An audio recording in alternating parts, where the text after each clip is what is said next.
Jason Webster is an author, travel writer, novelist, originally from the United States, grew up in England, now based in Valencia, Spain, where we are right now, sitting on a street, and you can hear some of the kids trying their plate. On cue. That's right, because whenever we turn the microphone on, it attracts all sorts of noise.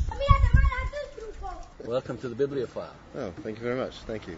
I'd like to talk about this wonderful, colorful city from your perspective as a writer and someone who travels and writes about it, and also you've set some of your recent novels in the city, so please take over. I'm writing a series of crime novels, having written some non-fiction books, travel books for a while, and the crime novels are set here in Valencia. I've been living in the city for about 12 years. My wife is Valencian, my two little boys were both born here, so I'm gone as native as you can, I think.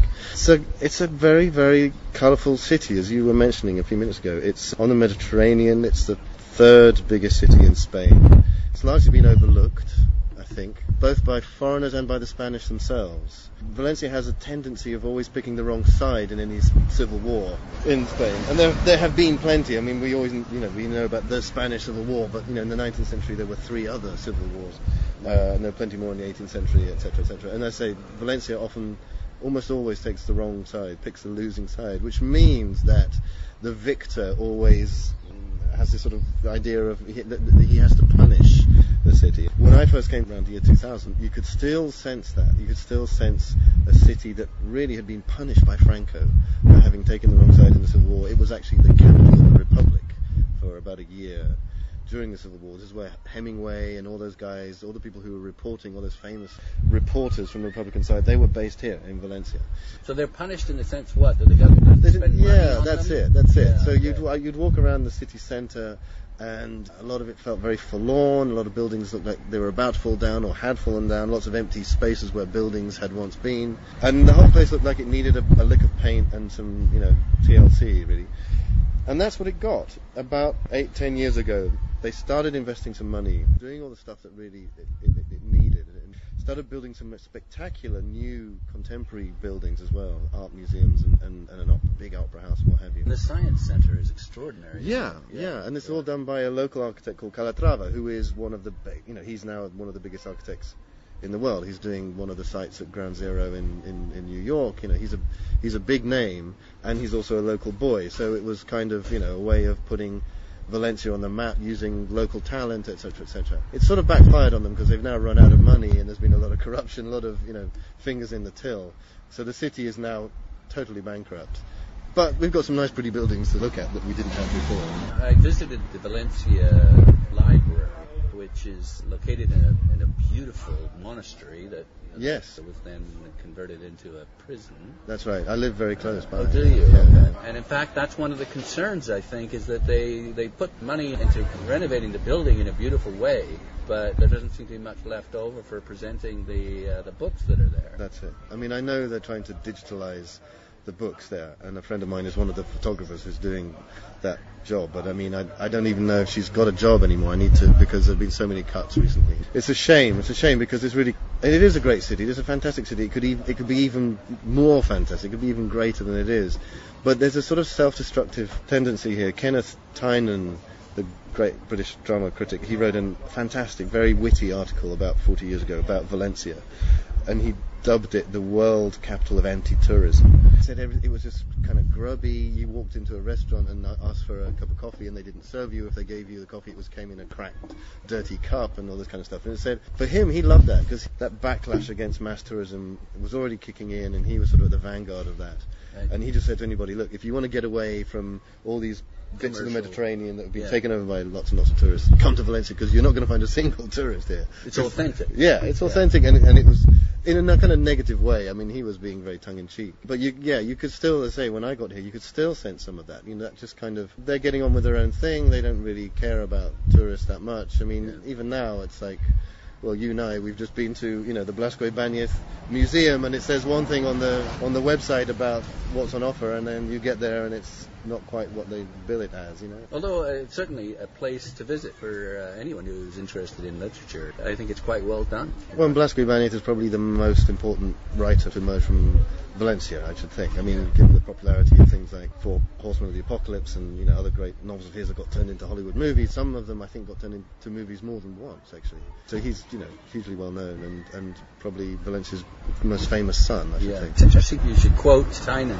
about the place being a bit kind of run down and shabby, because walking around this very quartier, if you will, this morning, I was just really impressed by the diversity of colors and textures on the walls. Yeah, absolutely. Within about a 4 or 5 square block area, I must have seen hundreds of colors and textures, and even if it is a tiny little bit shabby, it's beautiful. It's great. It's great. Alive, This is the Cavern Yahoo. We're in the heart of an area known as the Cavern Yahoo, and it's the old fisherman's quarter of Valencia. Right. And what's typical in this neighborhood are old buildings, fairly old, about maybe 80 or 100 years old, and they are often tiled with these beautiful coloured, like white and blue or white and green tile work. Tiles are obviously one of the major manufacturing exports from Valencia, the Valencia region. I mean, the Moors were making ceramic tiles here over 1,000 years ago. It's one of the great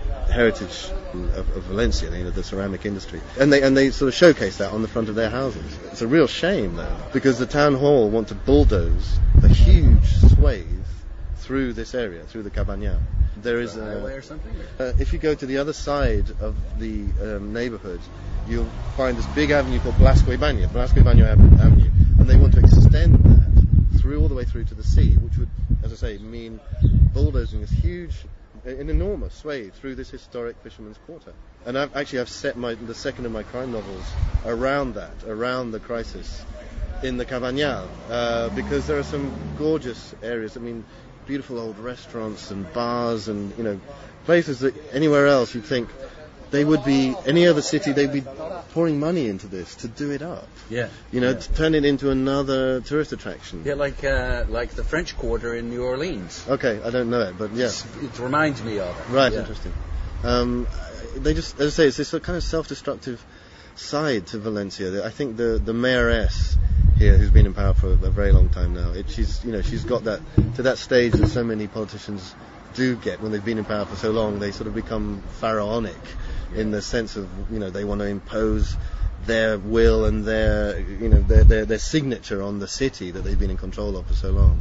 So it's become a pet project for her, and she's just not backing down. It's a real shame, because they could become another tourist attraction for the city. It could be another reason for people to come and visit here. Well, it already is, for me anyway. Okay, so the crime novels that you've written, so musical, eh? Someone's considering coming to Spain. Right. Once they get here, how would you recommend they connect the city to your books? Okay, I mean, there's a few areas that I think are worth visiting if you want to make that connection between the books and the city. The first is probably an area called Ruzafa, which is the old, used to be the quarter where the Moorish governor of the city had his palace, just outside his summer palace, just outside the city gates. And hence the name Ruzafa comes from Rusafa, which was an old district outside Damascus, and they sort of use the same name for a similar district outside Cordoba and then here in Valencia. And it's a very diverse, quite funky part of town. Lots of immigrants have sort of moved in there. It's become a little bit gentrified recently, but it's sort of one of the bohemian quarters of town. And it's where my detective, Max Camara is his name, Max Camara lives in Ruzafa. So that's one area I think to visit. The Bull Ring is another place to see, because the first novel in the series is called Or the Bull Kills You, which comes from an old bullfighting proverb. Either you kill the bull or the bull kills you. So the first novel is set in the world of bullfighting. It starts with the murder of Spain's greatest bullfighter. So Max Camara has to investigate that murder, and he hates bullfighting, like most Spaniards do. For him, a bullfighter is like, he's just almost like a murderer. So having to investigate the murder of a guy who just kills bulls for a living. So there's a sort of a tension there. So the Bull Ring would be somewhere to visit. So is that right by the North Station? The train station, yeah, that's right. Okay. That's right. The main, close to downtown, right? Absolutely, yeah. Okay. And it's one of the more impressive bull rings in Spain. It's built like the Colosseum. It was actually modelled on the Colosseum in Rome. It's active. Bullfights there. Yeah, the main bullfights in Valencia, they have some of the first bullfights of the bullfighting season in March, which is when the big fiestas are here in Valencia. They're called fallas. It's more important than Easter and Christmas and all the other fiestas rolled into one. Fire festival, essentially, sort of rite of spring type thing. Huge numbers of fireworks, bonfires, firecrackers. I mean, the noise levels in the city are amazing on an ordinary day. If you come here in fallas in March, you can literally blow your eardrums out. You have to be very careful. The noise is that loud. So the novel is set during fallas, and that's when the main bullfights take place. There are more bullfights then in July as well. Do they still fight to the death? They do. Very much so, yes. You can see fountains of blood squirting out of these poor beasts. There can be a lot of blood sometimes. In a bad bullfight, if there's a lot of blood, it's a bad bullfight. Because he hasn't done his job. Yeah, right? he hasn't done his job right. I mean, nobody goes to a bullfight to see a bull suffer. You know, you can be against it, for or against it, but no one who's interested in bullfighting really wants to see a bull suffer. They go there to see the spectacle and to see the bull die, but they want the bull to die cleanly, and it's all about how well the bull is fought and the kind of the complex relationship that develops between bullfighter and bull. The mastery of Absolutely, yeah. It's not like bull baiting or old torturing animal type activities that were carried out in the Middle Ages. A bull is being hurt and is being killed in a public spectacle, so you have to take that on board, and for that reason alone, millions of people around the world find it disgusting. But if you start studying bullfighting, you realise it is, as I say, whether you're for or against it, it is quite complex, and it's considered an art form here. So the bullfighting reports are next to the ballet and opera reports in the newspaper. They're not in the sports pages. It's considered to be an art form. And of course Hemingway dealt with it. Yeah, he was writing at a time when maybe non-Spaniards were more open to the idea of something like bullfighting. It was part of that time when Spain was sort of being seen as somewhere exotic, somewhere different, somewhere a bit strange, and somewhere there's only a 2-hour plane ride away from many Europeans, at least. They didn't have to travel very far to suddenly be in this kind of strange, exotic country. And the government at the time, Franco's government, was very happy to promote that because they wanted, foreign money to come in to help the economy and stuff. So it was partly Hemingway kind of writing about this at the right time, obviously from the 1930s onwards.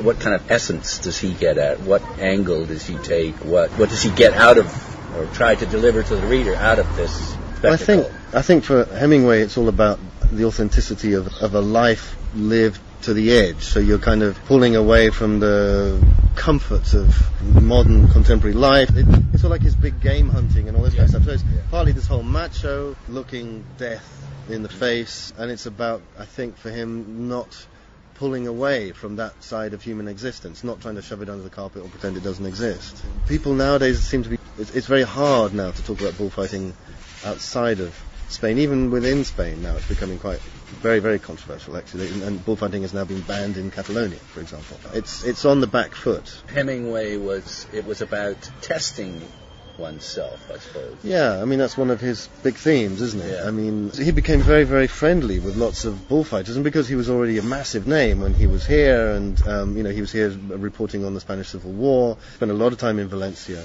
He spent a lot of time getting to know bullfighters here. I mean, Valencia is one of the great bullfighting centres of Spain. Is there a particular place that he used to hang out with the bullfighters that you're aware of? There's a restaurant just around the corner, right on the beach. You'll see photographs of Hemingway there with his friends. They often used to go there and have a big paella, the photos of the king. It's a sort of celebrity paella restaurant, called La Pepica. La Pepica. And sorry, just to come back to your original question about places to go to connect with my books. Yes. The Carmen, I think just two other places to mention. The Carmen, which is what people in Valencia call the old part of the city, near the cathedral. Labyrinthine streets, it's sort of old Gothic feeling part of the city. Lots of bars, lots of restaurants there, and it's the heart of the old part of Valencia. Various scenes take place there in the first novel. The denouement of the whole novel takes place in the Carmen. And it's also because I'm sort of exploring various themes like the whole Theseus legend, obviously the connections with bullfighting, and then you've got Ariadne and the sort of the web, the labyrinth, and all this kind of stuff. So all these things are sort of feeding into that first novel, and hence the sort of labyrinth of the Carmen area as well. Did we get the name of that first novel? Or the Bull Kills You. And then the second novel is based mostly here. The second novel is called A Death in Valencia, and it's based here in the Cavern Yahoo, where we're sitting now. I suppose, going to the restaurant, walking the place, drinking the drinks, I mean... Absolutely. Well, this is the home... You deal with food? Yeah, I do. The crime novels, a lot. This is the home of Paella. So real Paella comes from Valencia, and the various faux pas that foreigners tend to make about paella when they come here. First of all, they try to have it for dinner. It's not a dinner dish. You have it for lunch. It's a big, heavy lunchtime meal.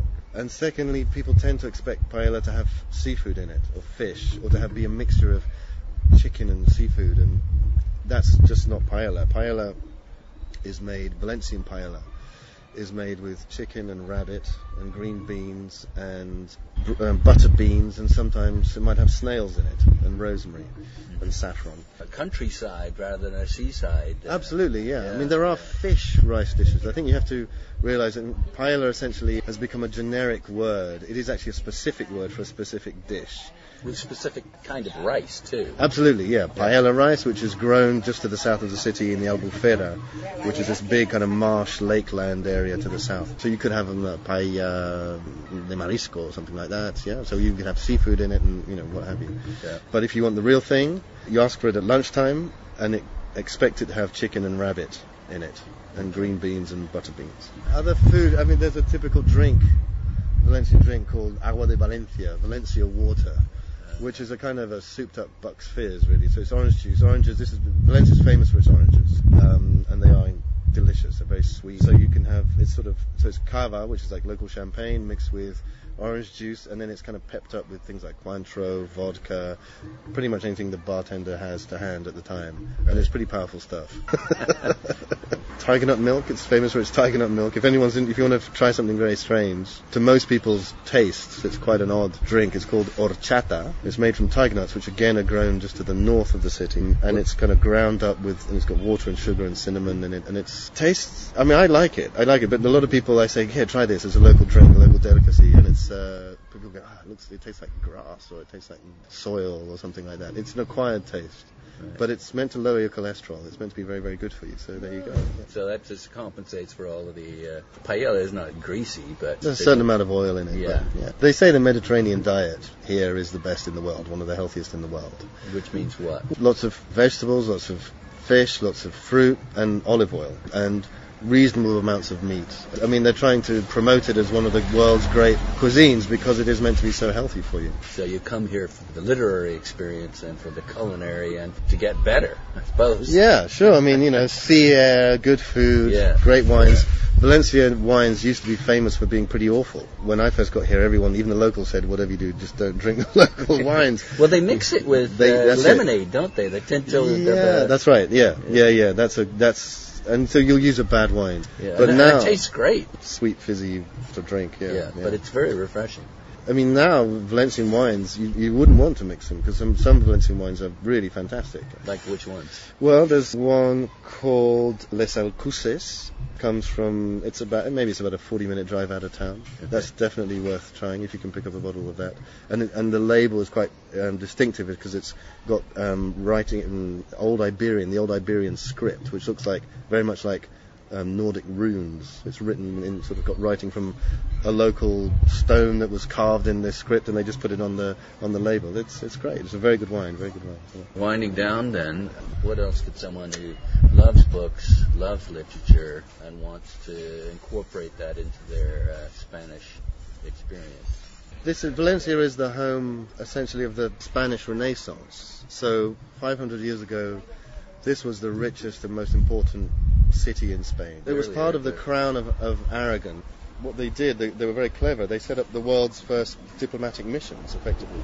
They set up offices in various port cities around the Mediterranean, essentially just to kind of smooth over any problems there might be with trade, because it's a very mercantile city. Yeah. And in fact, Valencians traditionally have a bit of a bad reputation in the rest of Spain. They're seen as being a bit dodgy. They're seen as being, don't trust a Valencian. Right.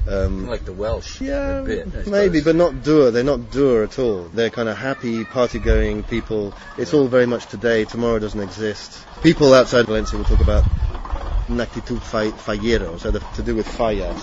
You have a little boy with some tricycle, some training wheels on there, just in case you're wondering. And it's sort of this sense of here today, gone tomorrow. Yeah. The other thing is there's a town that's nearby that apparently is home to the first paper-making mill. Shatiba or Khatiba. Khatiba. Khatiba or Shatiba in how it's pronounced in the local language. That was a very important city during Moorish times. And the Moors set up Europe's first paper mill there. The Arabs got paper making from the Chinese, and eventually it reached this part of Europe. The first in Europe. The very first paper mill in Europe, yeah, and it was just down the road. Shatiba is very interesting, actually, even from a literary point of view, beyond that as well, because there was perhaps one of the most important poets in Moorish Spain was a guy called Ibn Hazm. Ibn Hazm. Okay. And he wrote a book called The Necklace of the Dove, or the Ring of the Dove. And it's a book about love, written in the 10th century. Ibn Hazm was originally, I think he was from Seville, but there was a civil war going on at the time. He'd come to Shatiba seeking refuge, and it's while he was in Shatiba that he wrote this very, very important book, very little known outside of, sadly, outside of an Arabic context, but probably the single most important book of literature in Moorish Spain.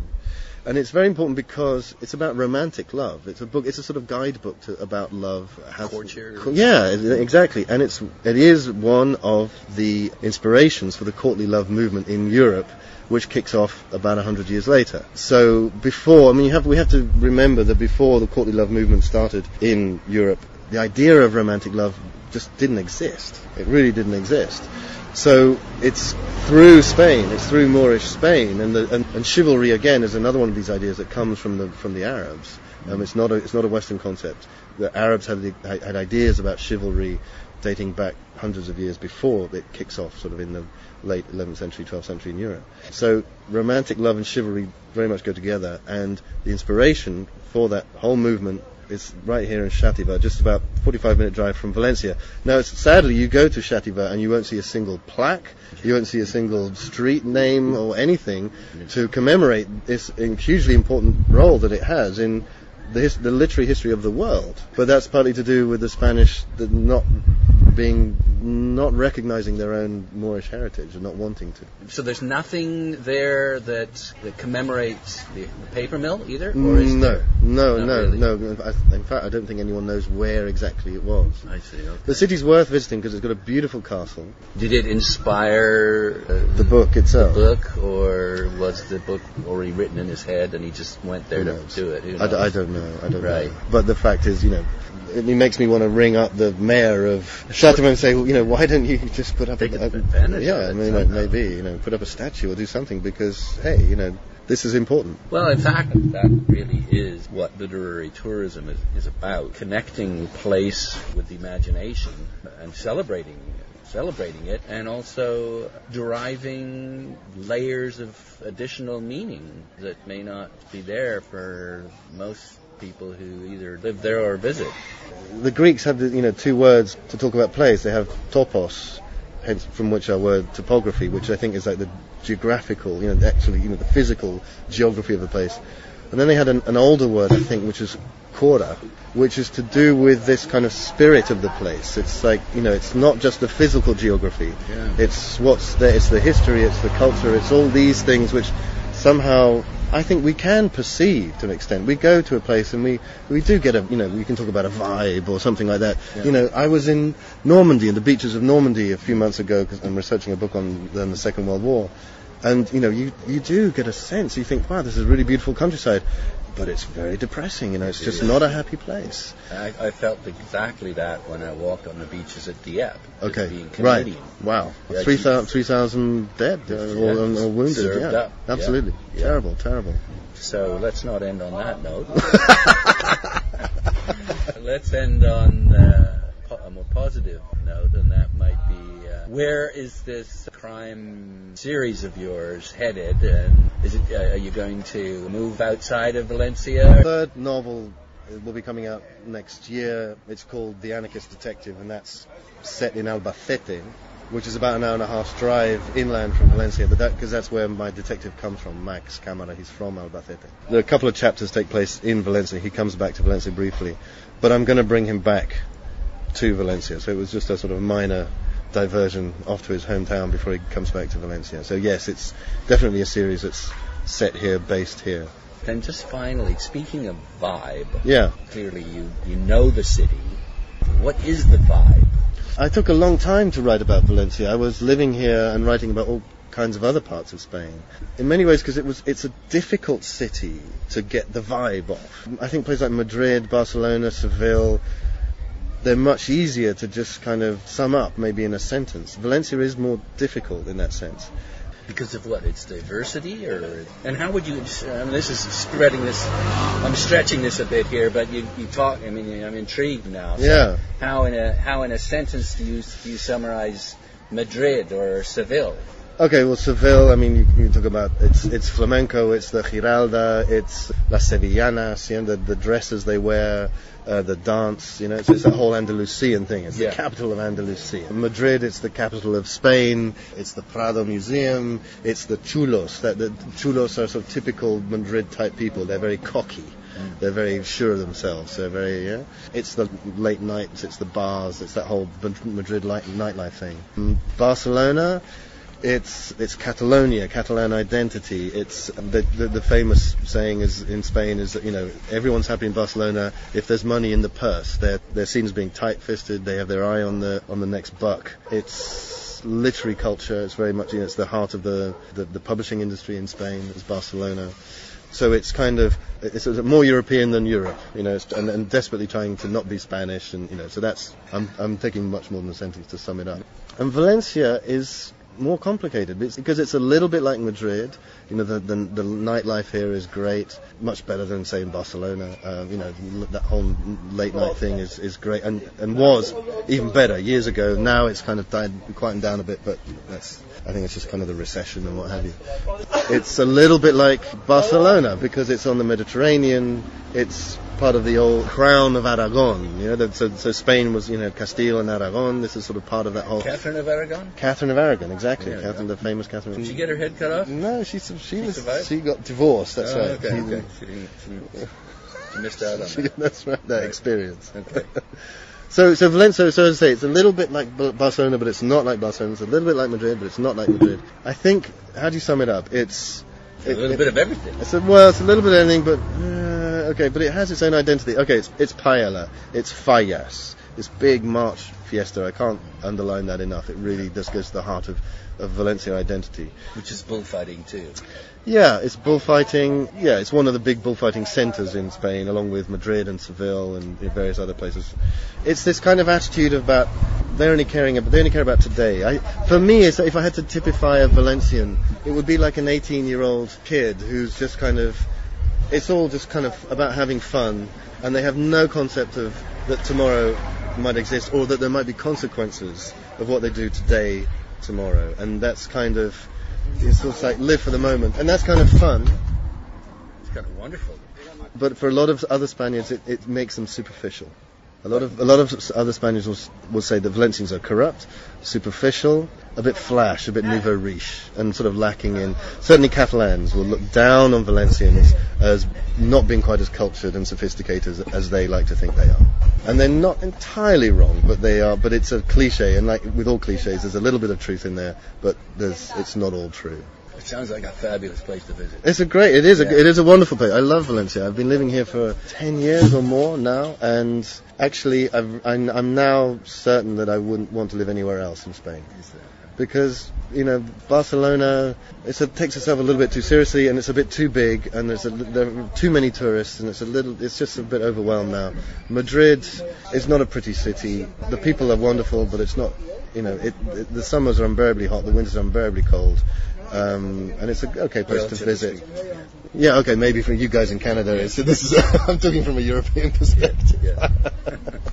And Valencia, it's a great base if you want to have a fun place to live, not overwhelmed by tourists, and it's a kind of city you can walk around. Yeah. And I walk around, it feels like a village. Every time, I live just slightly outside the city these days, but whenever my wife and I come in to town, we always bump into people, old friends. It's like walking into a village, and you just say, hey, look, there's Juan, there's Paco, there's whoever, it just happens. So it's friendly, they're friendly people, and it's a good place, and the weather's nice, and the food is fantastic.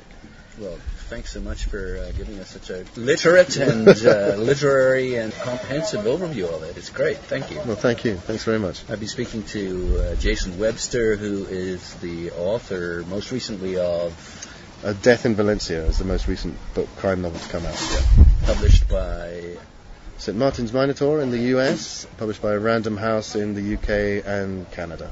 Thanks again. Thank you very much.